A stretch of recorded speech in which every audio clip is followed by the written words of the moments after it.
तो कल जो मैंने अपना टॉपिक आपको बताया था कि हम लोग कल क्या पढ़ रहे थे, हम लोगों ने कल जीएसटी के बारे में जाना था। जीएसटी क्या होती है, किस तरह से जीएसटी लागू होती है, सीजीएसटी का मीनिंग क्या होता है, एसजीएसटी का मीनिंग क्या होता है और आईजीएसटी का मीनिंग क्या होता है, जीएसटी किस पे लागू होती है। तो एक बार रिकैप करते हैं, फिर वापस से लेक्चर स्टार्ट करते हैं। सबसे पहले जीएसटी क्या होती है। जीएसटी का मीनिंग होता है गुड्स एंड सर्विस टैक्स। किस पे एप्लीकेबल होती है? गुड्स पे भी एप्लीकेबल होती है, सर्विस पे भी एप्लीकेबल होती है। लिमिट क्या है? 40 लाख का अगर इंसान का, किसी भी बिजनेसमैन का अगर टर्नओवर है 40 लाख, तो उसके ऊपर जीएसटी लागू होती है। उसके बाद क्या होता है, जीएसटी किस तरह से लागू होती है। अगर मान लीजिए हमने कोई गुड्स खरीदा, जैसे मान लीजिए मैं दिल्ली में रह रहा हूँ, अगर मैंने कोई गुड्स दिल्ली में खरीदा तो मुझे क्या लगेगा, सीजीएसटी और एसजीएसटी लगेगा। लेकिन अगर यही गुड्स मैंने दिल्ली के बजाय मैंने लखनऊ से मंगाया तो मुझे क्या लगेगा, आईजीएसटी लगेगा। ठीक है, ये हो गया कॉन्सेप्ट सीजीएसटी, एसजीएसटी और आईजीएसटी का। सीजीएसटी का मीनिंग होता है सेंट्रल जीएसटी, एसजीएसटी का मीनिंग होता है स्टेट जीएसटी और आईजीएसटी का मीनिंग होता है इंटर स्टेट जीएसटी। और एक यूटी होता है जिसे यूनियन टेरिटरी कहते हैं, जिसके बारे में हम बाद में पढ़ेंगे। अब हम समझ लेते हैं, अभी हमें समझ में आ गया जीएसटी होता क्या है, किस चीज पे एप्लीकेबल होता है। मान लीजिए मैं कोई बिजनेसमैन हूँ, अब मैं बिजनेसमैन हूँ, कोई मैं ट्रेडिंग कर रहा हूँ गुड्स का, मैंने मैन्युफैक्चरिंग कर रहा हूँ गुड्स का, या फिर मैं कह रहा हूँ कि मैं एक सर्विस प्रोवाइडर हूँ। सपोज दैट मेरा एक क्लासेस है, क्लासेस है तो मेरा पीसी का, मेरा कंप्यूटर क्लासेस है और मैं किसी को एक सर्विस दे रहा हूँ सबको, सामने वाले को। तो उस वक्त जो वह फीस होती है, इसके ऊपर भी जीएसटी चार्ज होती है। तो उस वक्त क्या होता है, या फिर मैं कोई प्रोफेशनल हूँ, या फिर मैं कोई प्रोफेशनल कंसल्टेंसी सर्विसेज से मैं एडवाइस कर रहा हूँ। सपोज दैट मेरा काम है एडवाइस देना लोगों को। तो अब अगर मैं लोगों को एडवाइस कर रहा हूँ, सपोज दैट मैं एक सीए हूँ, तो अब क्या होता है कि उस वक्त मैं लोगों को एडवाइस करता हूँ। अब लोगों को जब मैं एडवाइस करता हूँ तो उस वक्त क्या होता है कि मुझे उस पर भी जीएसटी चार्ज करनी होती है, जिसकी एक स्पेसिफिक लिमिट होती है। तो जीएसटी गुड्स और सर्विस दोनों पे लगती है। चलो हम ये बात समझिए, goods, GST goods and service tax दोनों पे लगती है। अच्छा, कुछ चीजें होती हैं। अब जीएसटी का समझते हैं, एचएसएन कोड क्या होता है। एक होता है एचएसएन कोड। एचएसएन कोड क्या होता है, गुड्स का डिस्क्रिप्शन होता है, जिससे हम एक रेट डिफाइन करते हैं। मान लीजिए एक जीएसटी होती है, जीएसटी का भी कहते हैं कितने टाइप की जीएसटी होगी। जीएसटी रेट सबसे ज्यादा इंपॉर्टेंट होता है, किस गुड्स पे कितना जीएसटी लगने वाला है, ये हमें एचएसएन कोड से पता चलता है। अगर फॉर एग्जांपल मैं ले लूं कि मैं कोई अगर सर्विसेज प्रोवाइड कर रहा हूँ, कोई कंसल्टेंसी सर्विसेज प्रोवाइड कर रहा हूँ, तो मुझे उस पर 18% जीएसटी रहेगी। अब सपोज दैट अगर मैं कोई मोबाइल परचेस कर रहा हूँ तो उस वक्त मुझे इस पे 12% जीएसटी लगेगी। अब सपोज दैट अगर मैं कोई ज्वेलरी परचेस कर रहा हूँ तो उसमें मुझे 3% लगेगा। अगर मैं गोल्ड परचेस कर रहा हूँ तो 3% लगेगा। अगर मान लीजिए मैं कोई डायमंड का मेरा काम है और डायमंड परचेस से सेल कर रहा हूँ, उस वक्त मुझे ये 1.5 मतलब 1.5% की जीएसटी लगेगी। तो हर गुड्स का अपना अलग अलग रेट होता है। हम ये कह सकते हैं, हम ये समझते हैं कि किस तरह से क्या क्या होता है। अब ये बात तो हम समझ में आ गए। अब एक बात, इसको हम प्रैक्टिकल भी करने वाले हैं, कैसे कैसे करेंगे। इतनी चीजें सबसे ज्यादा इंपॉर्टेंट जीएसटी में इंपॉर्टेंट होने वाली हैं। हम कोई अगर बिजनेसमैन, कोई बिजनेसमैन है, अगर एक सामान परचेस करता है और उसको सेल करता है तो उस पर जीएसटी लगेगी। अगर एक बिजनेसमैन कोई सामान मैन्युफैक्चर करता है और उसको सेल करता है, उस पर जीएसटी लगेगी। अगर कोई सर्विस प्रोवाइडर सर्विस देता है, उस पर जीएसटी लगेगी। इस तरह से सर्विस का साइकिल होता है। अब जैसे मैंने बताया था, हम इनपुट टैक्स क्रेडिट क्या होता है। इनपुट टैक्स क्रेडिट मैंने जैसे बताया था कि अगर हमारा कोई, जैसे 1 लाख का हमने सामान खरीदा, 1.5 लाख में बेच दिया, 1 लाख पे हमने 18% जीएसटी पे करी। अब 1 लाख के ऊपर 18% हमने जीएसटी तो पे कर दी। अब जब 1.5 लाख पे हमने सामान सेल किया और जब हमने उसी सामान पे 18% कलेक्ट की, तो उसी को हम लोग क्या, गवर्नमेंट को पे कर देंगे, क्योंकि हमने अगर लिया है तो जीएसटी हमारा नहीं होती, जीएसटी तो गवर्नमेंट का होता है। हमने उसको पे कर दिया। अब वो हमने गवर्नमेंट को पे किया, और जब हमने खरीदा था तो हमने किसी को जीएसटी दिया था, तो सामने वाले ने हमारा जीएसटी पे कर दिया था गवर्नमेंट को। अब जो बचा जीएसटी, मतलब हमने तो ज्यादा कलेक्ट कर लिया जीएसटी। 1 लाख का सामान 1.5 लाख में बेचते तो उस वक्त तो हम 1 लाख में हमने तो जीएसटी 18,000 ही भरी थी। अब हमने जब गुड सामान के 1.5 लाख में सेल किया तो उसमें तो 27,000 जीएसटी हमने सामने वाले से ले ली। तो क्या 9,000 मेरा है? नहीं, वो गवर्नमेंट का है और वो गवर्नमेंट को जाएगा। This is indirect tax. तो और इनडायरेक्ट टैक्स में क्या होता है कि जो लायबिलिटी होती है वो बिजनेसमैन की नहीं होती, वो अल्टीमेट कंज्यूमर की होती है। तो अब जब लास्ट जब किसको कोई कंज्यूम करेगा गुड्स को, सपोज दैट मैंने किसी को एक ये पेन बेचा, अब ये पेन के ऊपर जो जीएसटी लगी है, अब मैंने जैसे जब फैक्ट्री से निकली तो इसका रेट कुछ और था। अब जब इसका होलसेलर के पास गया तो इसका रेट कुछ और था, रिटेलर के पास गया तो कुछ और रेट होगा, कोई नॉर्मल स्टेशनरी शॉप पे गया तो उसका रेट कुछ और हुआ। अब जब वहां से बेच के कंज्यूमर के पास आया और कंज्यूमर ने इसको यूज किया, तो उसके ऊपर ये इंक्लूसिव ऑफ जीएसटी करके आती है। चलिए हम ये समझ गए। अब मान लीजिए क्या होता है कि अगर मैं कोई सेल करता हूँ, आउट ऑफ इंडिया कर रहा हूँ और मुझे उस पर जीएसटी नहीं पे कर रहा हूँ। एलयूटी का कॉन्सेप्ट होता है, लेटर ऑफ अंडरटेकिंग के थ्रू हमें अगर जीएसटी नहीं पे, अगर हम जीएसटी नहीं पे कर रहे हैं, आईजीएसटी नहीं पे कर रहे हैं, हम क्या करेंगे, हम उसका रिफंड ले सकते हैं। बट कभी ले सकते हैं, जब हमारा एक्सपोर्ट हो तभी हम उस केस में हम रिफंड ले सकते हैं। ठीक है, जीएसटी जो हमने परचेस करते समय भरे थे उसको हम रिफंड भी ले सकते हैं।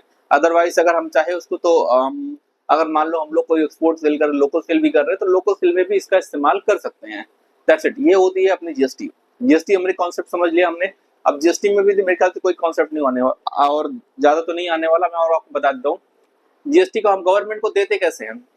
एक होता है सबसे पहले हमारा होता है जीएसटीआर1, जिसमें अपने हम सेल फाइल करते हैं। अब जो हमने सेल फाइल किया, अब जिसने हमसे सामान परचेस किया वो उसके लिए क्या हो गया, परचेस, तो उसको दिखेगा, उसे कहते हैं जीएसटीआर2A 2B कह सकते हैं। ठीक है, वो जीएसटीआर2A होगा, 2B में उसके सामने वाले को देगा कि सामने वाले से मैंने इतना सामान खरीदा है। तो ये पोर्टल टू पोर्टल सारे ऑनलाइन दिख जाते हैं। उसके बाद हम जीएसटीआर3 भी फाइल करते हैं, जिसमें अपने परचेज और सेल दोनों दिखाते हैं, और जो डिफरेंशियल अमाउंट होता है या तो वो हमारा आईटीसी हमें एक्स्ट्रा मिल जाता है, या तो अगर हमारा आईटीसी कम पड़ता है तो हमें उसको गवर्नमेंट को उतना टैक्स पे करना पड़ता है, उतना जीएसटी पे करनी पड़ती है हमें। ठीक है, इतना चीजें हमने समझ ली है, सारी चीज कर ली है। अब हम एक छोटा सा एग्जांपल इसका समझते हैं कि कैसे कैसे जीएसटी कैलकुलेट होती है। अगर एक हमें जर्नल एंट्री अगर हमें इसको मारनी हो, अगर हमें एक मान लीजिए कि हमने गुड्स परचेज किया, एक किसी किसी के दिमाग में कंफ्यूजन होती है, तो मैं आपको एक चीज समझाता हूं। अगर हमने एक गुड्स परचेज किया, सपोज इट, हाँ, अब देखिए, अगर हमने गुड्स परचेज किया, गुड्स परचेज वर्थ रुपीज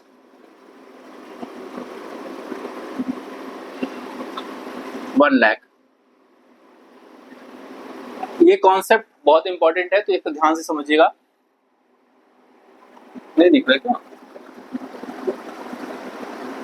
वापस से लिखता हूं। Goods purchase worth rupees 1 lakh. हमने 1 लाख का गुड्स परचेज किया यहाँ पे। अब 1 लाख के गुड्स जो परचेज किया, हमने इसकी एंट्री अगर करनी हो जनरल एंट्री, तो हम कैसे करेंगे, सिंपल सी बात है। हमने क्या किया, परचेज किया, मैंने क्या कहा था, परचेज होगा वो हमेशा डेबिट में आएगा, तो क्या इसकी एंट्री होगी, purchase account debit. Purchase account debit हो गया। अब मैंने क्या, मैंने गुड्स खरीदा है, ठीक है, हमने परचेज अकाउंट को डेबिट कर दिया। सेकंड चीज क्या हो गया, हमने जीएसटी चार्ज किया, कितना, पहले तो हमने कितने गुड्स परचेज किया, 1 लाख का। अब इस पे समझ लीजिए हमने क्या किया, हमने ये सपोज कीजिए कि हमने अपने ही स्टेट में जहां पे हम रहे, हम दिल्ली में रहे, तो हमने दिल्ली से परचेज किया। उस वक्त क्या आएगा फिर, ये हमें 2 चीज लगेगी, CGST account debit, SGST account debit. ठीक है, अब आप बोलेंगे कि सीजीएसटी एसजीएसटी डेबिट क्यों हुआ, तो आप समझिए, अगर हमने कोई जीएसटी पे किया है वो हमारा एसेट्स है। अगर हमने कोई जीएसटी पे किया है तो वो हमारा एसेट्स है, क्योंकि अगर हमने कोई चीज पे किया, हम उसका इनपुट टैक्स ले सकते हैं, क्रेडिट ले सकते हैं, हमें वो काम आएगा जब हम उसको जीएसटी उसको भरेंगे गवर्नमेंट को। अब समझिए बातों को। 2, अब यहाँ पे कितना हो गया, अगर 18% तो कितना हो गया, 9,000 रुपए, ये हो गया 9,000 सीजीएसटी, 9,000 एसजीएसटी। 2 किसको, क्रेडिटर अकाउंट, क्रेडिटर अकाउंट कितना हो गया, 1,18,000। आप समझ लिया, हमने इस तरह से हमारे परचेस की एंट्री हमने कंप्लीट कर ली। ये सबसे बड़ी बेस चीज है, ये आपका स्ट्रांग होगा तो आगे आने वाली हर चीज आपकी स्ट्रांग होने वाली है। दूसरी हम चीजें समझते हैं, इसी तरह से सेल्स भी हो गया। अगर हमने कोई गुड सेल किया, अब यहाँ पे क्या करते हैं, यहाँ पे परचेस, यहाँ पे सेल का कॉन्सेप्ट लगा देते हैं और इसको 1 लाख की जगह 1.5 लाख कर देते हैं हम। ठीक है, परचेस सेल गुड्स 1 लाख और 1,50,000। अब क्या करेंगे हम, इस यहाँ पे सेम एंट्री रहेगी हमारी। हमने गुड्स कोई सामान सेल किया, मैंने कहा हमें सेल हमेशा क्रेडिट होती है, कोई भी इनकम होता है तो प्रॉफिट एंड लॉस के हमेशा क्रेडिट में आता है। अब इसको समझते हैं, किस तरह से समझते हैं, सन्ड्री डेटर अकाउंट, क्योंकि सन्ड्री डेटर क्या होता है, हमारा एसेट्स होता है। अगर हमने कोई गुड्स बेचा है, सन्ड्री डेटर्स अकाउंट डेबिट, क्यों, हमने गुड्स बेचा है, अगर हमने बेचा है तो हमें पैसे मिलने वाले हैं, तो ये हमारा एसेट्स हुआ, ये और डेबिट हो गया हमारा कितना 1,50,000। ठीक है, अब दूसरा क्या होगा हमें 2, क्या होगा बताइए,